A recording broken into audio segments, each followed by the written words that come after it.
Ooh-wee, what a week of code.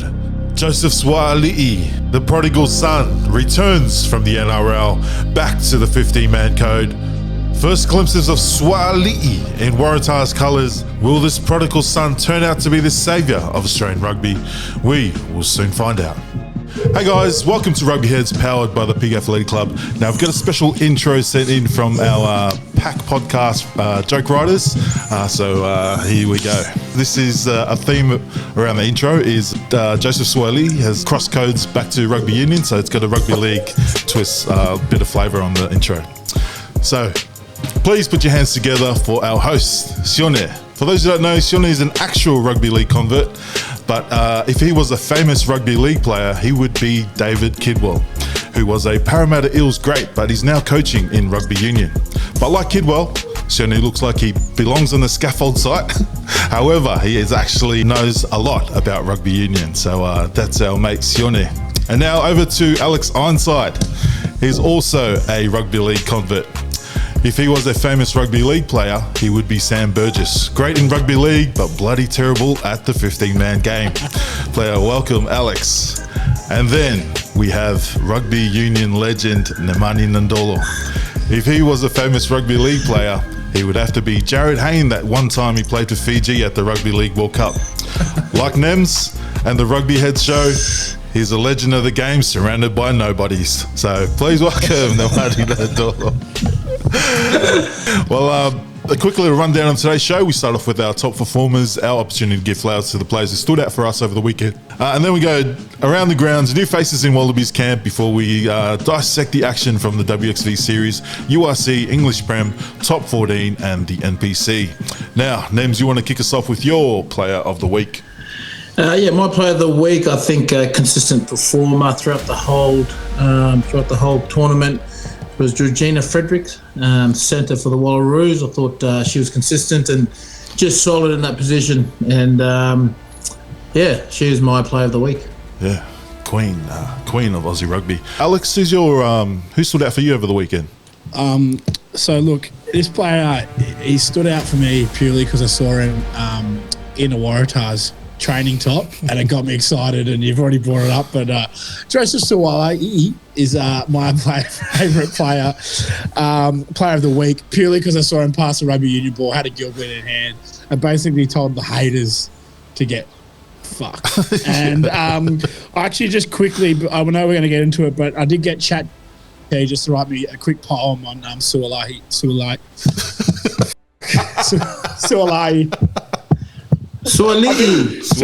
I've been saying it right all week and I can't fuck it up.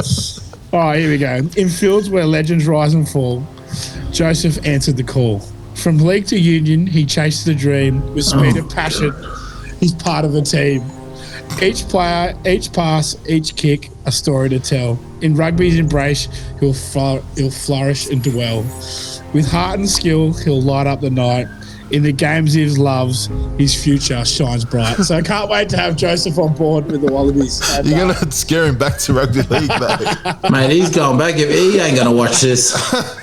But you want to hope he does it? Oh, I love ChatGPT. And that's I'm in love with him already. Yeah, mate, you're a bit of a chill, mate. I remember sending poems like that to one of my crushes. She gave me a big thumbs up, and that was it. My one was actually from the Black Ferns, my best friend's Black Ferns. It was Lock Alana Bremner. She's not one of the flashy ones, like the back rowers and the flashy backs always get the accolades. They always get the viral highlights. But she's one of the ones that stands out for me. I've been, I don't know if it's old age, but when I'm watching rugby, I really enjoy like ruck arrivals, like players that clean out the ruck really well, and even just real hard at defence. And notably, one of her players when they played England, I think it was the week before, the English went to the open side, and then she was on the blind side, and as I used to as well. When the ball goes in the open side and you're in the blind side, that's time to rest. But she didn't rest. She was the only one on the blind side doing that quick three steps. And I don't know if she already knew that they were doing the switch play from the open side to the short side. But she was there to close it off. And that's just kind of some of the stuff that I never did as a rugby player, because I was all about getting the ball in hand and trying to bump off anyone.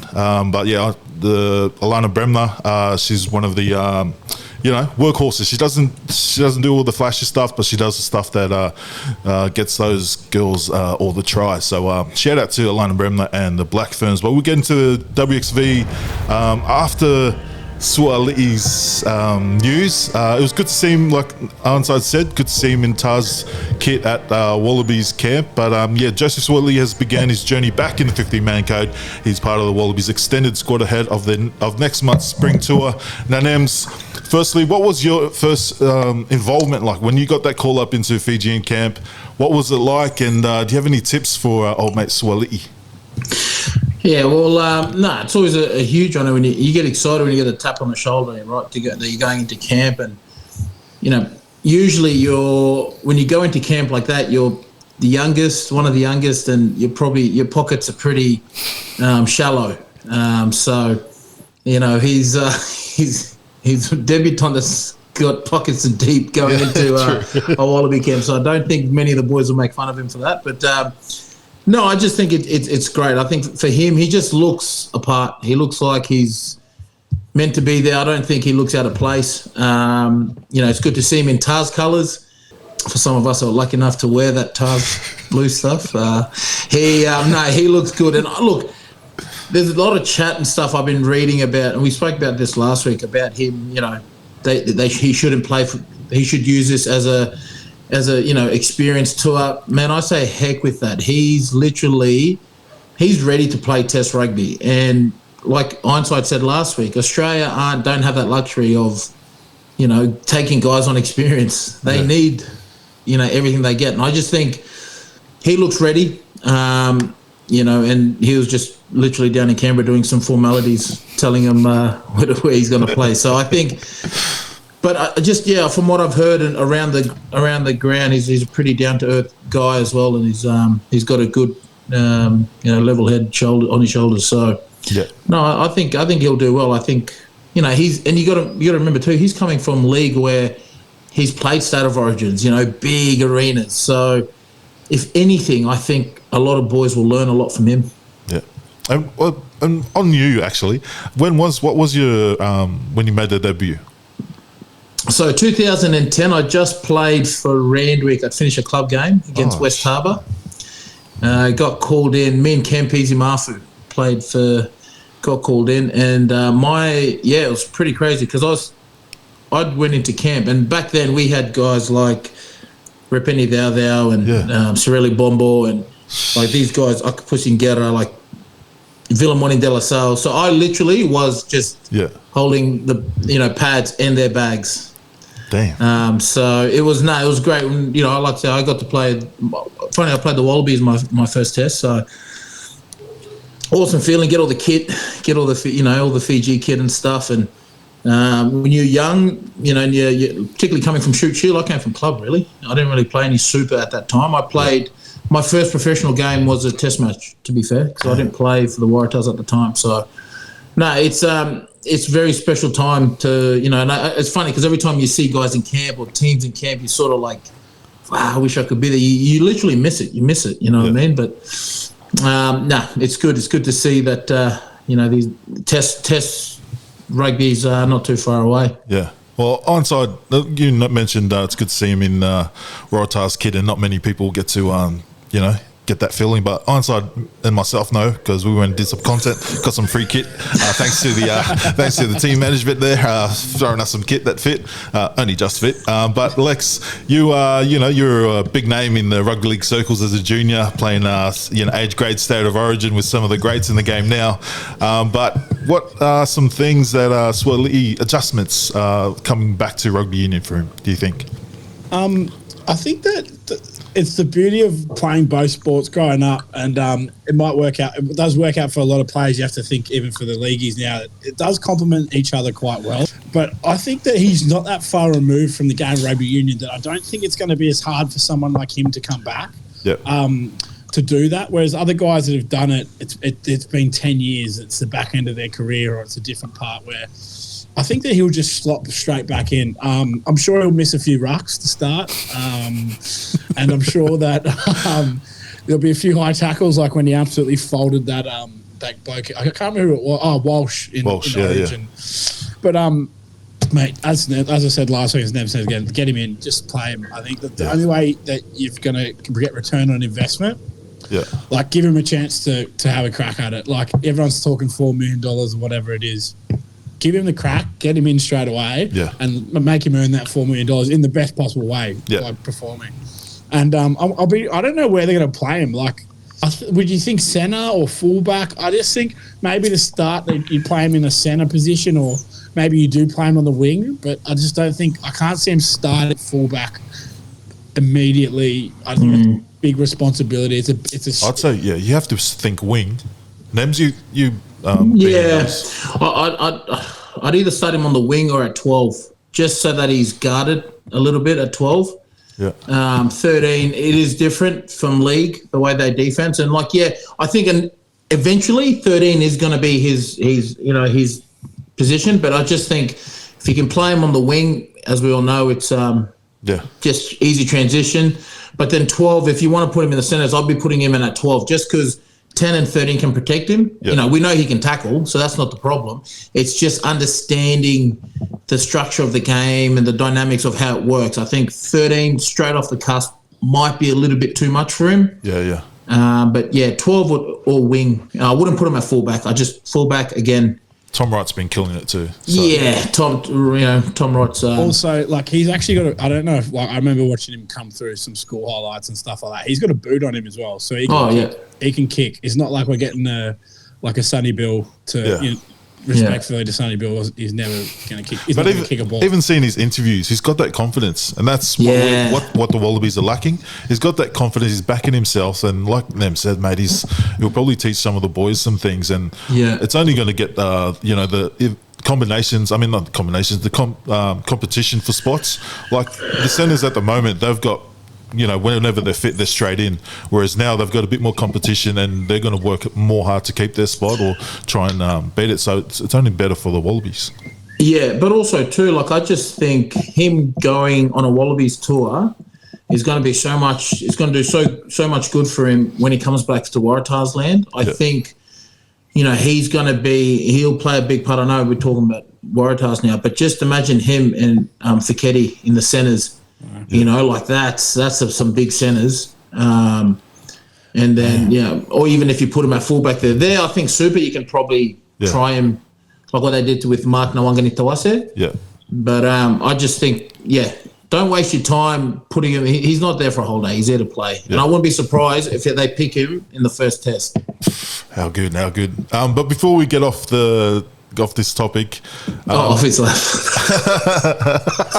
Off that as well. Sorry, mate. They go on spring tour in a few weeks. What's a successful tour? They play all 4 teams over there in the UK. What's a successful tour look for you, Alex, as a diehard, I think that they're going to beat Wales again. I think that's a must win. I think that's a must win for them. I think it's a must win for them to beat England. Actually, I think because I think this is a new era. And if I'm right, is England one of the last game, or is it the first game? I can't remember the order. I can't remember the order. You'd want to play them first. You wouldn't want to play them last. Yeah, I think that England is a must win in terms of. I actually think that England were a bit fraudulent at that last World Cup, and we're pretty lucky to get we're pretty lucky to get that third, and we were probably more evenly matched with them than we thought. Good against All Blacks this year though, even though they lost them.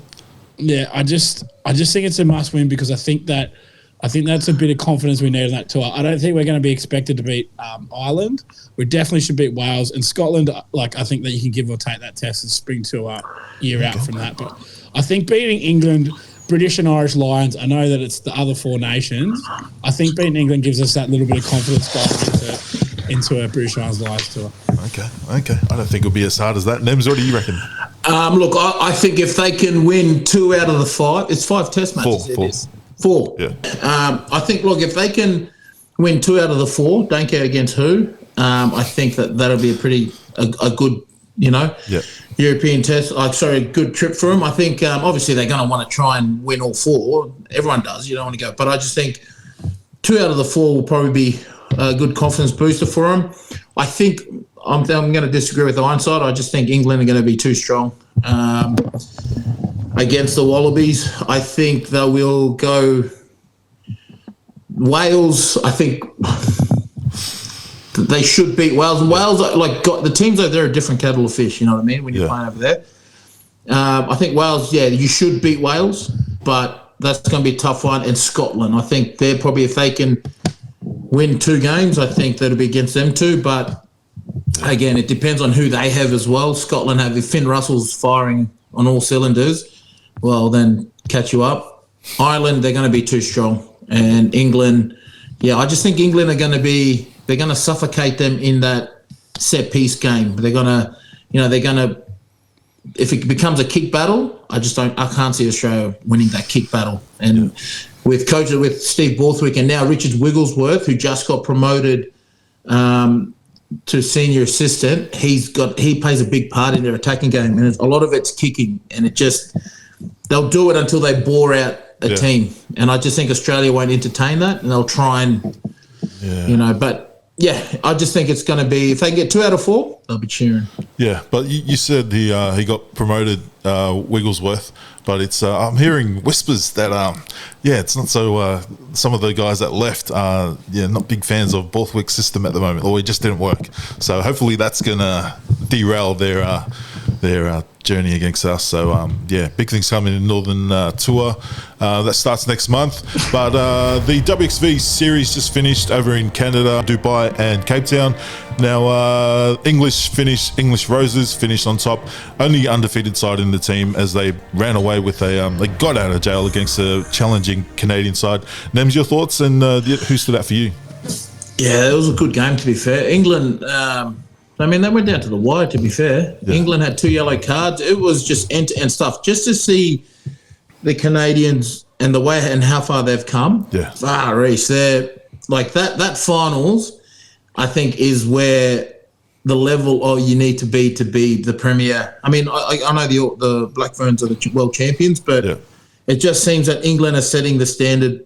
And that game was a forwards game. Particularly England, they just their game plan was around their forwards, all their points and all their go forward. For me, there was their 6, 7, 8, and was it Maddie Funati? She's someone. Yeah, Funati. Yeah, she's half. Funati, Alex Matthew, and Marley Packer. Yeah. Those 3 off the back, like that, they were just phenomenal with their ball carries, and every time they got the ball, they just got good go forward, and just once they found themselves 5 meters out, they just became like the England men's team. They just did that dirty stuff that no one likes. Canada, shout out to Canada, they came out firing in the first, straight off the kickoff. Yeah. Turnover, went over the ball, and then which led to a try. I think they scored 2 tries pretty early, and for me, Canada, shout out to Canada captain, number 12, Alex Tessa. Thought she led and she played really well. She scored a try, I think, as well. So,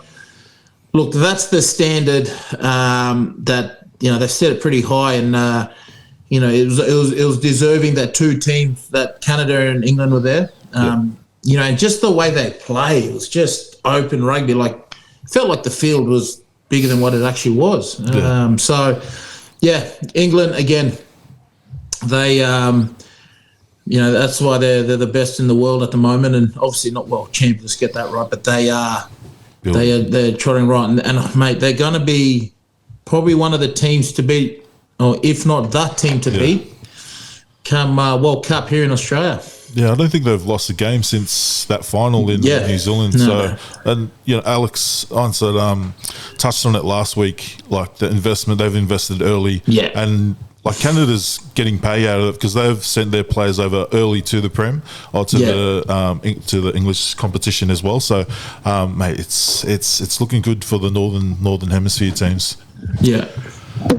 And then in the other game in the WXV1, the Black Ferns avoided the donut, finally coming away with the win against the Frenchies, who improved from what they were in the Six Nations. But it's still, Black Ferns are still, I feel like they're still trying to get that combination right for the 9-10 combo, what it's going to look like, because they switched it out, and Hawaii looked a lot better just with that fast pill work. She got the start this week over Maya Joseph, but yeah, it's just good for them to get that win, and they've got the players. They've also got the talent over in New Zealand. It's just trying to get the right mix, and it was good to them. It's good for them to fire again and actually get that win, because coming away from Canada with a 0-3 record would have done a lot of damage for them coming back home. But it's good for them to finally get that win. Standouts: Alana Bremner, she was one of the standouts, and then just the regular ones. Ruahei Demant, I still think she's the best in the world. She's been playing at 12, but I still feel she's the best 10 in the world. But it's good for Hannah King, who is the current 10. I think she's only 20, but it's good for her to learn, and they're only going to get better. And it's dangerous for the rest of the world competition. And they did say that they were going to include their sevens players again, like they did in the last World Cup. So it'll be interesting to see who they even need for next year's Rugby World Cup. We'll see if the Wallaroos follow suit. And then the Wallaroos had a big win over in Cape Town to keep a clean record in WXV2, clinching the championship on the buzzer. I was a little bit worried when I was watching there, but Alex, thoughts on the game and who stood out for you? I just think it's a classic thing. You got to win the comp you're in, and I think that they might have been a bit disappointed that they might be in WXV2, but I mean, when you can win something, you win it, and I think that's a great attitude to have. And I mean, they're coming out, have won something. They've played a tight game with a lot of pressure. I think they're only going to be better for it. Three, I think they're classic. I mean, these three, I think are just, obviously Maya Stewart, unreal as per like usual.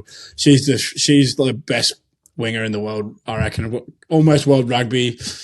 She'd be picked in most sides. G-Fred, like Nev's message, but Hassel over that period. We spoke about it this time last year before going to the Tars. You know, young.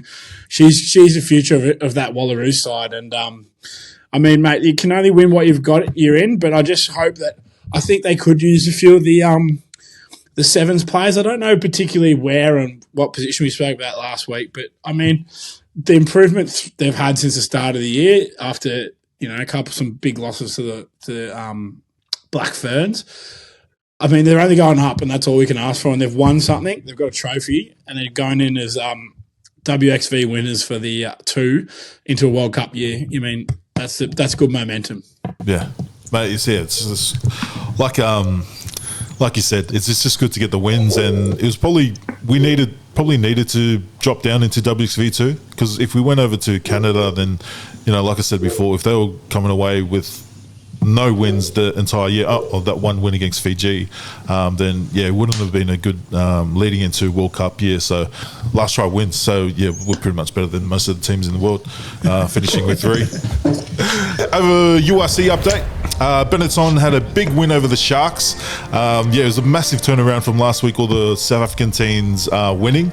Now they've gone over to Europe, and they didn't do so well. So Benetton had a big win over the Sharks. Edinburgh turned around their massive drubbing last week, thrashing the Stormers 38-7. And then the match of the round in front of a packed crowd. I think it was 82,000. The match of the round, Leinster beat Munster. Stars for them were the Irish, Gibson Park, Hugo Keenan and Doris, I thought were outstanding for them. And then the big Safa, who used to play for Munster, now at Leinster. He's even scored a try. Snyman, I think it's gone viral. He's a clip of him just doing the Odell Beckham in the line-out, just one-hander, throwing it to the scrum half, which, like most scrum halves, stuffed it up. But yeah, I think notably for Munster, Chief's utility, I think he's been unlucky over in New Zealand when he's been playing Super Rugby for a while and didn't quite get that that time in the All Blacks. He played at 12, Alex Nankivell, played at the Chiefs. I thought he was outstanding, and mate, if he qualifies for Ireland, mate, it's they're looking scary. Like, and both teams play similar to how the national team does, so it's entertaining. A lot of those second man plays. So yeah, and the crowd's just unreal. 82,000 packed crowd. Their derby game. So that was the action from the URC, and then Nems English Prem. So Sale Shark 43-10 over Newcastle Falcons. Falcons struggling a little bit again this year. Down in Exeter, down in Devon, or D County as they call it, Exeter 35 winners over Bristol. Another derby. Bristol not too far from, for people who don't know, they're not too far from each other. So that's a big derby game for them. Gloucester 31 got pumped by Bath at home. That shed, they call it, there's a part of the stadium there, it's called the Shed. Yeah. They haul, like they just haul abuse at everyone and anyone. So when you're playing wing down there, like you just cop it, like, mate, whether you've done good or bad. So I've had my fair share of getting told a few nasty words at. All good banter, but it's good to see that they were kept quiet on the weekend. So yeah, Bath actually they're coming good, beating Gloucester again, another derby for them. So Harlequin Saracens, I actually watched this game, 17-10. Harlequins lucky, lucky there in the end. Sarries are just relentless. They just know, they're one of those teams where they just do the same thing over and over and over again. It's kind of like the Melbourne Storm or like the Penrith Panthers. They do the small things. Yeah, they do it well. And funny enough, Harlequins aren't actually known for their defensive game. They're more of an attacking flair team, obviously with Marcus Smith and Danny Kerr there, and throw in Joe Marler for his antics on the field. Good man, but.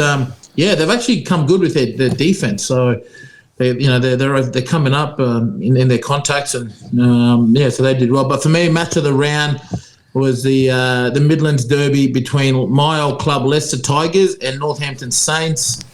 24-8, 26,000 at a Welford Road in Leicester. Guys, if you can ever get to a club game in England, get to Leicester, because that game, I watched it. It was amazing. Those derbies, it's hard to explain if you haven't been in one. And I've always said this throughout my whole career, that when people say, what are the derby games you've been in? Like, I've played in a Randwick East match, not much to it. I've played in a Manly Warringah game, you know what I mean? Like, I've played in New South Wales, Queensland, all that stuff, Crusaders, Highlanders, but nothing beats playing for Leicester Tigers against Northampton Saints. And the biggest, the guy who I was really impressed with and is actually using his size and is realising how big he is Freddie Stewart, the England fullback. He's starting to come in. He's starting to realise like how big he is. Yeah. I think when I was there, he first started. He was starting off. He was good under the high ball, but wasn't really renowned for sort of using his body. And that game, he was like they were using him for go forward, which is good because he's 6'5" and he's a fullback that can kick, and so.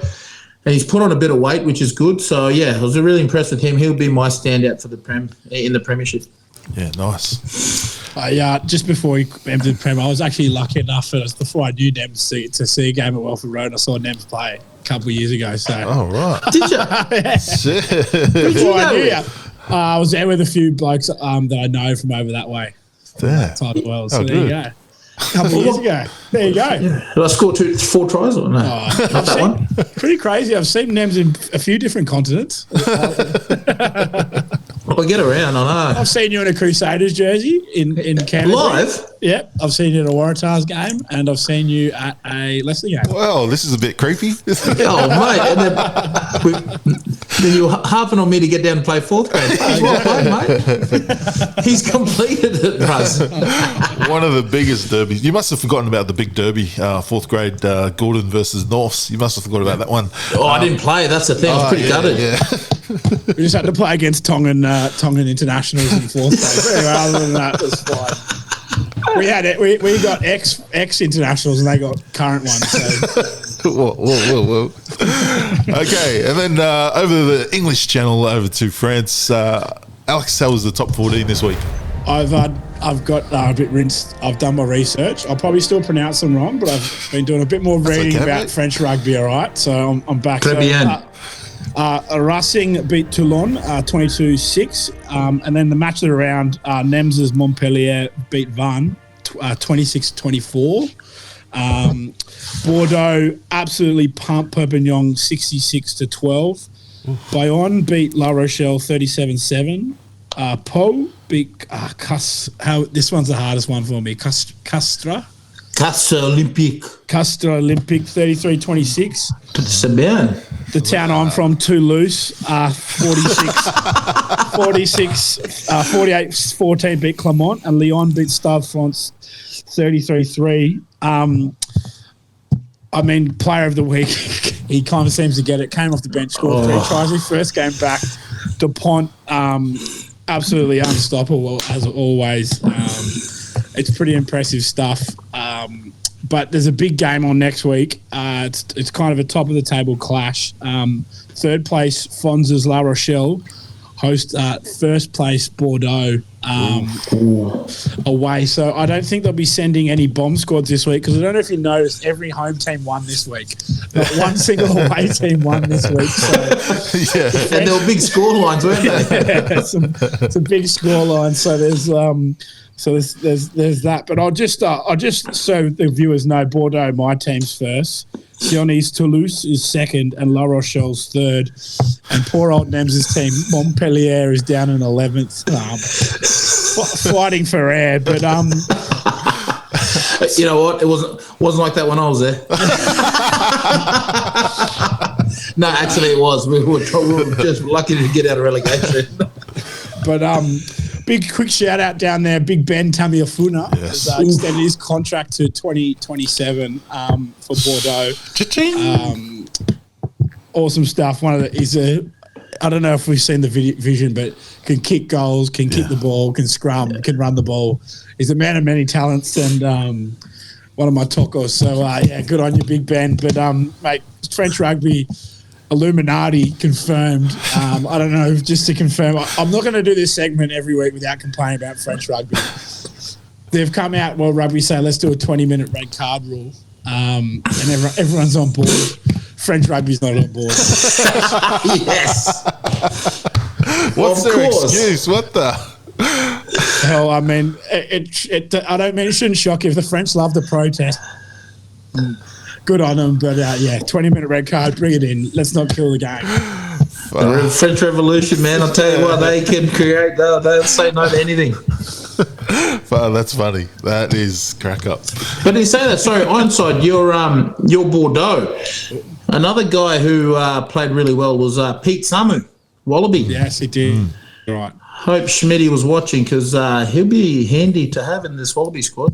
Yeah, if he wasn't, we'll make sure clip that up, we'll tag him, share it, and So that's a good update. And then we finished off with the NPC Bay of Plenty. A lot of upsets actually. Bay of Plenty upset Hawke's Bay on the buzzer, 1917. Wellington ended the run of counties, 29-14, and then Waikato, ended the title favourites, the hopes of the title favourites, Taranaki, and last year's champions, 15-14. And then Tasman were blown out of the park. Everyone's multi's dead on this game, 62-14 against the Cantabrians. What the actual? Did you guys catch any of the games? Yeah, I just watched the highlights, the Canterbury highlights. Man, they played in Blenheim, so that's Nelson's home ground. Yeah.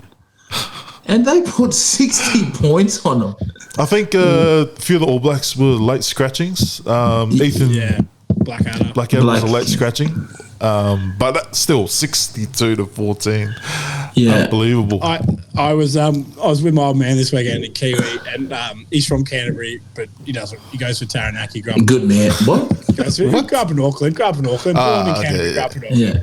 Anyway, classic Kiwi getting pissed off Canterbury to our words, like, mate, it's just bullshit. They've got all the All Blacks back, and then I've gone through the just to triple check, and I was like getting angry about it. It's going to come on here and blow up about it. That's not fair. Realised they had 3 All Blacks and Tasman actually had 2, so it didn't make a difference. So, look, I can't. I mean, that's a drubbing, and I think Tasman was probably one of my favourites. That they had the Medicare Shield for a long time, and I thought they were one of my favourites. Big Jimmy Tavatava-Nawai. My man, player of the for the tournament for me for the whole time, and then he's blown out of the park. So, just Jimmy played. I think he was injured. Is he still injured? He was injured. That's why. Another game too. Waikato. My mate, I don't know, Wiremu. Aaron Cruden. Cruds, Crudzy. Oh, friends. He actually played well as well. Did, he's just. He's that old guy. You've always got that old guy. He probably doesn't train. He probably doesn't do any running. Just on a watt bike, gets his body right, has about an hour of prehab, and he'll be telling these young fellas, shh, don't worry. Sounds like Tolulatu when we were in the Waratahs camp the other year. Yeah, mate. It was both of us. He just again I was so happy for Waikato to win. Because let's face it, they weren't fake. Like everyone was writing them off. Even crowd. the commentators were sort of saying Naki as well. Yeah, and so the fact that they won, they were just yeah, I felt bad for Ricky Riccatelli. He got snubbed by the All Blacks 15 as well, and then they just lost, and they were favourites for the title, and then he's holding himself from tears. I'm like, don't cry, don't cry, hold it in, bruss. Give it up, man. Don't cry. Do you reckon Waikato are the team destiny now? Like they're not the favourites, but they've got everything. It's the right storyline for them to win it. They're playing Wellington, who, mate, they're just mucking around. Did you see their little warm-up the other day? They had the sausage trying to get it in the mouth the other day. Oh, mate, I tell you what, that's a good team to play for then. Yeah, strong sausages. But who are we going to bet? First semi, Wellington hosting Waikato. Who do we reckon's going to get this one? I'm going Waikato. Okay, I'm on the Lions. I'm on the Lions. I just, you know what? I just think they're going to be no one expects them to win at Naki. I think winning at Naki is harder than probably winning in Wellington. I think. So I just think Waikato, if they're fit, no injuries, they're going to go in there with nothing to lose. And you can probably almost wait, boys, what we got to lose? We've got Mad Monday anyway. So. All right. I just think Wellington have a lot more to lose because they were actually going into this tournament. They were they were one of the favourites to win it, right? Yeah. And they've sort of had up and down season, but if they All Blacks won't be playing, surely. If they play, then Wellington. But if they don't play, I just think Waikato, man, my mate Arana Wirimu, he could. Hey, he might find himself in the Wallabies in the All Blacks camp after this, mate, if he takes them all the way. Oh, mate, I'll tell you what, the way he's going, with the crisis they have at the moment, the All Blacks, bring him back in. All right, and then the other game, Bay of Plenty hosting Canterbury. Nah. I want Canterbury.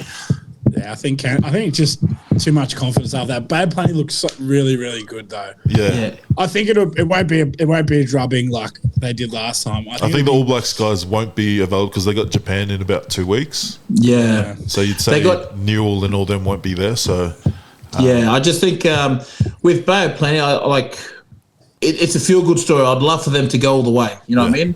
I'd actually love for them and Waikato to go all the way. That'd be a good final. But my head says it's going to be a Wellington Canterbury, but I just Canterbury to win this comfortably. All right. Yeah, just a reminder, if you want to send in some questions, make sure you comment down below or head over to the Pig Athlete Club Instagram. Now, shout-outs, Nems. You want a shout-out for this week? Yeah, so my shout-out is to a kid up in Brisbane. I don't know if you guys know, about 3 months ago, my nephew hurt his neck playing for Jeeps, for Colts, for Jeeps up in Brisbane, against Sunnybank, and he went down and look, he was pretty much breathing out of a tube 3 months ago, and mate, I just seen a video today. He's walking, and he's got just to see him walk from what he looked like then to now, it's. Man, that's a testimony in itself. He might not be able to play rugby again, but man, that story that he's going to tell people, I think is, for anyone, it just, when you're putting rugby aside now, it just puts your life into perspective. And, just to see him be able to walk normally, man, it's crazy. It gave me goosebumps. Pate, if you're watching, just want to say I'm proud of you, Vasu. Keep it up. Your fight, everyone has seen it, and you're a testimony to all of us. So, Nakawasu, Yeah, nice. And it's good to see the Brisbane Fiji boys get it done for him. There was a Pacific comp over the weekend without Tonga, and there's no Samoan team. So Fiji asterisks, because they apparently they got the championship title taken off them because they didn't register their players. So they because they rang in some of the Sevens guys that didn't play on the Saturday into the final, and then they beat the Kiwis, the Māori. So congratulations to Fonza's Māori team. But yeah, we all know who won. We all know who won that. Let's face it, funny you say that, because you know that it's good to see these village comps. Like, man, I remember when we were younger, we'd have to play against men. You know, when you're 16, like now you've got age groups, which is good to see. You've got opens, under 18s, and you know what it was like growing up. We used always to play against men, like you know what I mean. So it's so good to see, and actually, the fact that you need to be registered, that's crazy. Like, what? Mate, we had some guys at the warrant arrest player that needed to go to jail. So it's funny how it's all changed, isn't it? Like, it's probably for the Reds to keep an eye on their players, because a few of the boys, remember Sam Sartui played. He was signed with the Reds, played in the village comp, broke his arm or broke his leg, and then he was out. Yeah, for Tonga. And then he was out. So maybe that's trying to keep an eye on their players. Yeah, but it's funny though, like, bro, because there was no issue. There was guys that rocked up from Tonga and Fiji. I prefer it the way it is now, because I was a bit of drop nuts. Even sometimes I'm like, fuck, that guy was good. Turns out he was my age. Josh Uffle was like, oh shit, okay, mate. And the worst thing was, the ref was too scared at times to make some calls, because you look around, it was just like, man, we were playing in Inala and all this, like, oh mate, it's a long trip home, mate, it's a long trip to the east. A few times the ref got chased to his car, but yeah, that was the Samoans. That was the Samoans, mate. That was Quiz and Samoa, mate. But Lex, who's you shouting out, mate? Look, I'm going to shout out the Waratahs, because I just had a moment the other day. We always said Sua'ali'i, and I look at all these people on it. I said, Ironside, you've just got to learn. If you can nail his name, Sua'ali'i, mate, I'm telling you. Suaalii. Anyway, I just realised the amount of players they've got for next year and the side they're going to have. I mean, unreal. I'm pretty excited. It's got me excited. So please don't let me down again. Mate, they'll go well. I reckon semi-finals. Yeah. With the team they've got on paper. Jake Gordon leading from the front. They've got to throw the bank at that guy. He's got to stay. Yeah. My one's to Twiggy. Whatever he's doing over in Western Force, you know, the girls are going on tour in Japan now. The boys have been on tour. And then they're sending some of the academy players over to Japan to Toyota Blitz, because they've got that little kind of partnership with the Force. So yeah, he's investing. Twiggy's investing hard, like getting these young players from WA, getting them through the pathway, and not just the lads, like the girls. They're going hard on the girls. They've recruited a lot of the Wallaroos girls to come over from the eastern side over to the west. So Westie's best next year, boys. I might be creeping onto the Western Force bandwagon next year. Oh, shit. Oh, wow. I know everyone's waiting to see which team I'm going to jump on next year, but yeah, just I'll have to do some more research. But yeah, and my other shout out is to, I think he's the GOAT of USA Rugby Sevens, Perry Baker. He just announced his retirement from the Sevens international team. Mate, changed the game for the US, and I bet a lot of the young Sevens players now coming through the ranks would have picked up the rugby ball, and just because of this guy, and hopefully they can get someone like him. You know, they had Carlin Niles just before Perry Baker, and then Perry Baker came in and had a lot more skill than what Carlin Niles did, and it's gonna big thing comes to the US. I'll be over in the States in 2 days, so yeah, looking forward to doing a bit of recruiting ourselves. So Jake Flynn, our little Welsh Sevens mate, said he can finally rest at peace knowing that he'll never have to play Perry Baker again, because there's some vision out there that doesn't make Flynn look too good. He's quick too. We'll look it up. Yeah. We'll look it up. We'll look it up. We'll have to look it up. You've got to look it up and put that on here. But yeah, shout out to Fonz as well, mate. We'll see you next week, mate.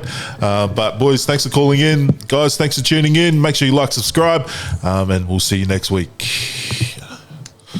Arigato. See you, boys.